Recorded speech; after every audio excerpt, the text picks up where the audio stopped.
آج ہم احمد آباد کے ایک آپ کہہ لیں دلچسپ معاملے کا جائزہ لے رہے ہیں۔ جی۔ ایک ٹرسٹ ہے الامین پبلک چیریٹیبل ٹرسٹ۔ انہوں نے پرانے شہر میں جگہ خریدی۔ ہاں۔ مقصد تھا ایک ہسپتال بنانا۔ لیکن جب پراپرٹی اپنے نام کروانے کی باری آئی تو حکام نے اجازت نہیں دی۔ جی، انکار کر دیا۔ ہاں، انکار کر دیا۔ تو آج ہم یہی سمجھنے کی کوشش کریں گے کہ بھئی یہ انکار کیوں ہوا، کیا وجوہات بتائی گئیں اور اس سارے معاملے میں کیا اہم پہلو ہیں۔ ہمارے پاس ایک ویڈیو رپورٹ کے کچھ اقتباسات بھی ہیں۔ جی، اور یہ معاملہ دیکھیں سیدھا سیدھا گجرات کے ڈسٹربڈ ایریاز ایکٹ سے جڑا ہے۔ اچھا، آشانت دھارا جسے کہتے ہیں۔ بالکل، آشانت دھارا۔ اب اس قانون کا مقصد تو یہی بتایا جاتا ہے کہ جو سنسیٹیو علاقے ہیں نا، وہاں آبادیاتی تبدیلیاں نہ ہو زیادہ، تاکہ فرقہ وارانہ کشیدگی نہ ہو۔ جی، ہم آہنگی بنی رہے، کشیدگی سے بچا جا سکے۔ اب دیکھتے ہیں کہ اس خاص کیس میں حکام نے اس قانون کو کیسے استعمال کیا، کیا کہا انہوں نے۔ اچھا، تو تفصیل کیا تھی؟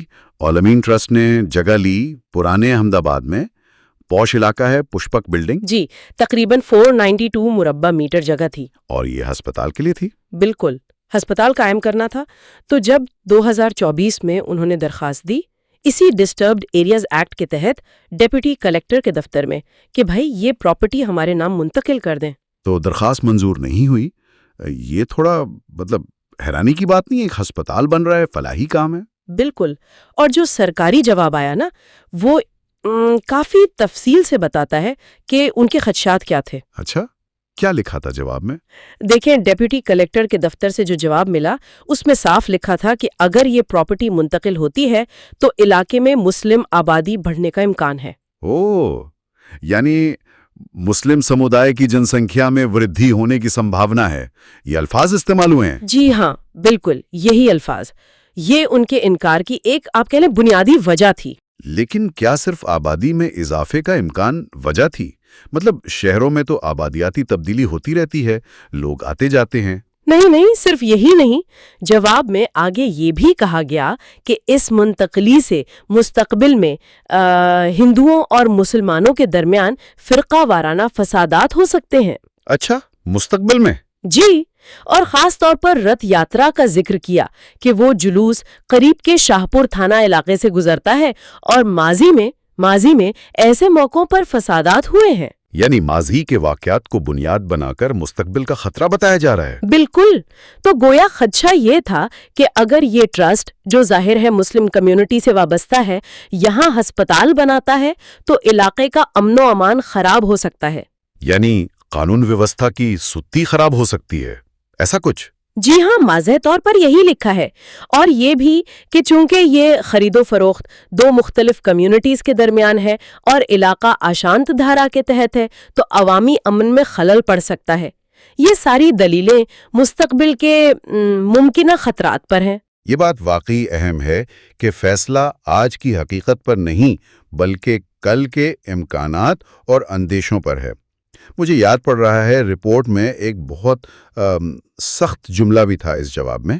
جی ہاں، وہ کافی چونکانے والا تھا۔ سرکاری جواب میں یہاں تک لکھا گیا کہ اگر یہ زمین مسلم کمیونٹی کو دی گئی تو وناش ہو جائے گا۔ کیا وناش ہو جائے گا؟ جی، اور دنگے فساد ہو سکتے ہیں، اس لیے درخواست مسترد کی جاتی ہے۔